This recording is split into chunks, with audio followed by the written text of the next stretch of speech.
The Supreme Court has just dealt a blow to former President Trump. Supreme Court upholds ruling allowing House investigators to get Trump's tax records from the IRS. So this is interesting for a number of reasons. Number one, he's been trying to hide his tax records the entire time he was president. I don't know how many of you remember this, but usually it's customary when somebody runs for president, they release all their tax information, at least for the past 3 or 4 years. Trump kept saying, I'm going to do it. I'm under routine audit right now. As soon as that's done, I'm going to release it. And then he never released it, which, by the way, tells you what? He is scared of some of the stuff that's in there. He doesn't want people going through his tax records with a fine-tooth comb. Why? Because he's a shady, sketchy businessman who's been proven to do illegal activities previously. So it's interesting for that reason. And it's also interesting because now the Democrats are, it's a race against the clock. Because they got to try to get all this stuff out there before the Republicans take over the House. But the Supreme Court turning on Trump is definitely a good sign. And by the way, one of the reasons why I think they're comfortable doing that is because they have lifetime appointments. So what the fuck do they care if Trump shits on them on Truth Social all day? He's got no recourse against them. Whereas a lot of the other Republican politicians, for example, if they go after Trump, they're afraid Trump says a single word about them on Truth Social and they could lose their career. These guys can't lose their career. So in a way, it allows them to almost act in a more brave manner. Former President Donald Trump's tax returns are officially fair game for House investigators, ruled the Supreme Court on Tuesday. Politico reported that with no noted dissent, the Supreme Court upheld an August appeals court ruling that gave the House Ways and Means Committee access to Trump's tax records via the IRS.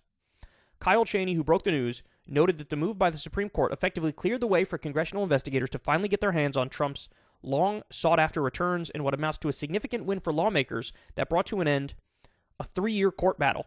The panel has been seeking Trump's records since 2019, saying they were essential to potential legislation related to the IRS presidential audit program. House Democrats have long been eager for a glimpse at Trump's financial records, which they say could lay bare extensive conflicts of interest that bore on his decisions as president. Kyle Cheney reported on the background of the request from Congress. Trump's legal team has been fighting Congress and other agencies to keep his returns private for years. In the latest court battle, Trump's team argued that his returns should not be handed over to Congress, as they claimed Democrats are working at making his tax returns public to gain a political advantage, noted Cheney. With the latest Supreme Court ruling, Trump appears to be out of legal options to keep his returns from the committee, Cheney explains. So, look, let me tell you guys this. This is actually super important. One of the claims against Trump was that, hey man, he's a businessman, allegedly a billionaire, and he's president. That opens up massive conflicts of interest. Because he tried to do this facade to say, oh, I'm not even involved in my businesses anymore. But what did he do? He turned over the businesses to his other family members, and they ran it. The idea that that's like a firewall, that he can't be corrupt after that, is honestly ridiculous. So some of the things that we know, for example, he took $300,000 from Saudi Arabia when he was president. He took it through his D.C. hotel. And then he turned around and he gave them a multi-billion-dollar weapons deal. He also vetoed a piece of Senate legislation that said, let's stop supporting Saudi Arabia's genocide in Yemen. He vetoed that. He took the pro-genocide position. He also played defense for Saudi Arabia after they massacred Jamal Khashoggi. Okay? So he got paid and then he did favors for them. Reporting just came out the other day about a new business deal that Trump just finished. A deal with the government of Oman. So this dude just announced another presidential run as he crafted a deal with the government of Oman.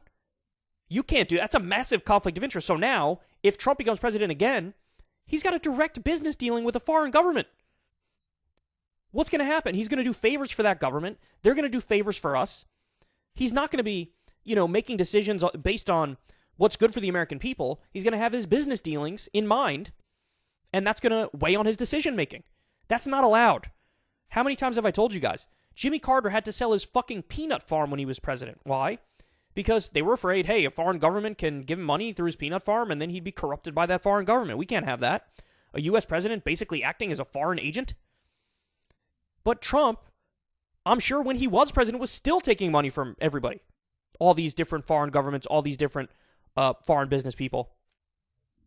So they say here, technically the Supreme Court's ruling is a temporary one, rejecting an emergency request Trump filed last month. However, the High Court's order Tuesday will likely represent the end of the legal fight, allowing Democrats to gain access to Trump's returns and possibly to release them before Republicans take control of the House in January. Well, let's hope that gets done. So Trump actually comes out and says the following. Why would anybody be surprised that the Supreme Court has ruled against me? They always do. It is unprecedented to be handing over tax returns, and it creates terrible precedent for future presidents. That is such bullshit. Has Joe Biden paid taxes on all of the money he made illegally from Hunter and beyond? The Supreme Court has lost its honor, prestige, and standing, and has become nothing more than a political body with our country paying the price. They refuse to even look at the election hoax of 2020. Shame on them. This is just massive cope, man. First of all, the Supreme Court is a right-wing court.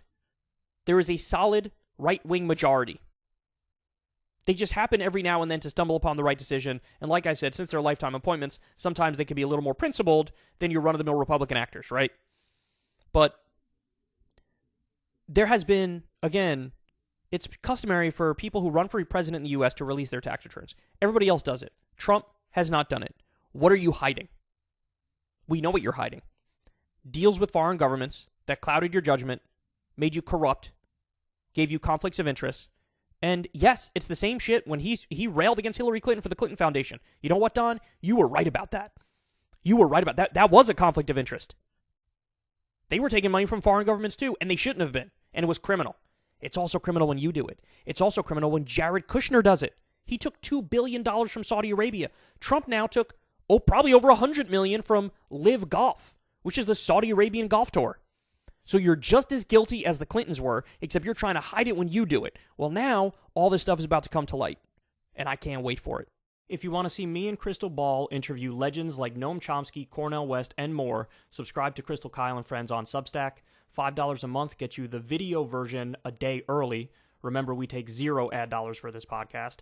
Or you can sign up on Substack for free and get the audio version a day later. Link in the video description box below.